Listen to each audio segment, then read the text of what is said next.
ওরা কৌশল করে রবিবারে, শনিবারে আটকে রাখতো এরকম বেরি দিয়ে, জাল দিয়ে, রবিবারে যেয়ে ধরতো। আকাবা উপসাগরের তীরে বসে দাউদ আলাইহিস সালাম জাবুর কিতাব তেলাওয়াত করতেন। উনার কণ্ঠের সুরের ঝংকার তো মধুর ছিল, সাগরের মাছগুলো প্রতি শনিবারে সাগর রেখে দিয়ে ডাঙায় চলে আসতো।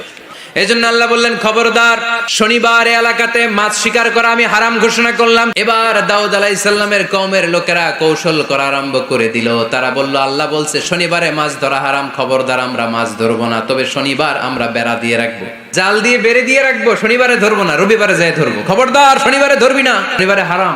তো মাছগুলো যখন তেলাওয়াত করতে আসতো, এরা জাল দিয়ে বেড়ে দিয়ে রাখতো চারদিকে, শনিবারে ধরতো না কারণ হারাম, বেড়ে দিয়ে রাখতো, রবিবারে যে ধরতো। আল্লাহ কি এটা বুঝাইছে? আল্লাহ বুঝাইছে শনিবারে যত মাছগুলো এসেছে এগুলো ধরা যাবে না, এগুলো যখন আবার সাগরের প্রবাহে ভেসে চলে যাবে, তোমরা আবার নৌকা নিয়ে মাছ শিকার করতে পারবে। আল্লাহ বললেন, আমার সাথে কৌশল করেছিস, তোদের উপর আমার লানত, তোরা অভিশপ্ত বানর হয়ে যা।